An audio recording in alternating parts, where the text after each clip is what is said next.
Theirs was Damien Cook on an early run along the Sydney shore, being urged along by the Rabbitohs faithful. Nathan Cleary surveyed a rain-soaked field, almost daring the skies to throw more rain down before he took charge of his side. Tuivasa-Sheck was being mobbed by adoring kids. Jamayne Is, a young father at 22 who already has so much for which to play, was kicking goals in the dark. Rabbitohs was working the pads with his grandfather Wally, a boxing champion who fairly beams with pride whenever the Fox steps out on the park.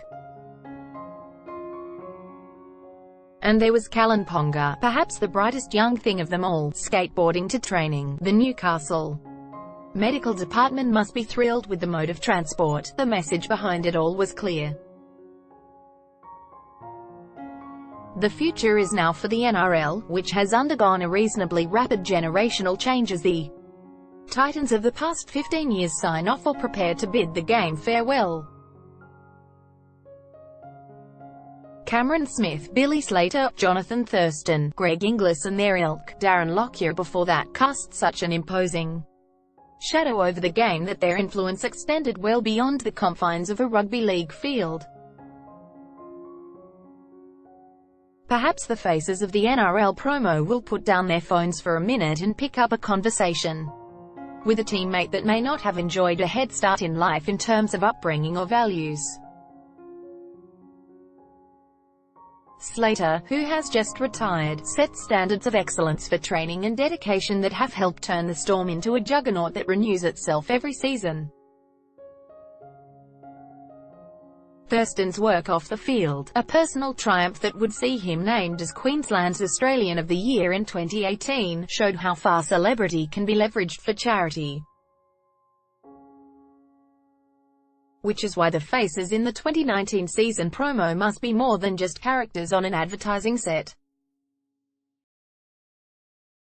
They must emerge as genuine leaders within their clubs and in the context of the wider game as it struggles with the kind of cultural dysfunction that has seen an historic crackdown on behavior and stalwarts like Phil Gould nearly reduced to tears at the state of his own club. Peter Beattie and Todd Greenberg can lecture all they like about standards, but nothing resonates with players like moral authority and guidance within the dressing room environment.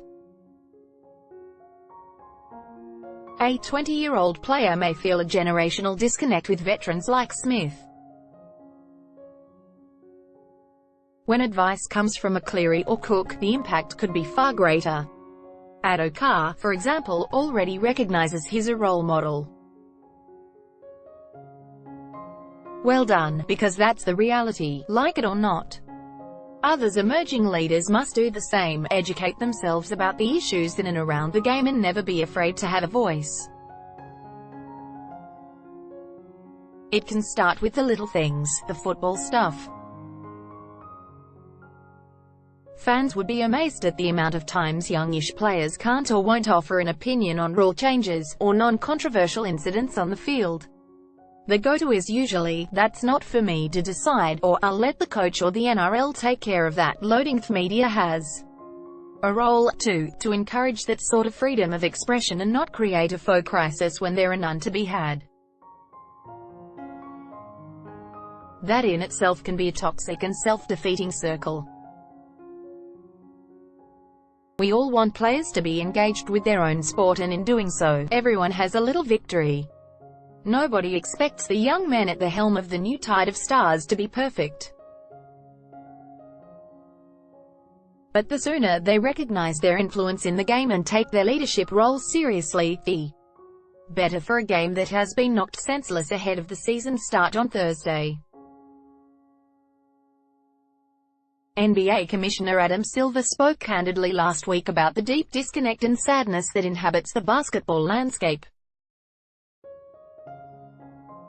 Adored by millions and rich beyond comprehension, the athletes retreat into their phones and hotel rooms and feel more alone than ever. It was a difficult and confronting conversation, but one that is undoubtedly mirrored in other sports. The economies of scale are worlds apart, but in so many ways, rugby league would appear to suffer precisely the same issues. Perhaps the faces of the NRL promo will put down their phones for a minute and pick up a conversation with a teammate that may not have enjoyed a head start in life in terms of upbringing or values. With the game seemingly back to square one and trying to educate some of its athletes on respecting women and themselves, that's a priceless first step.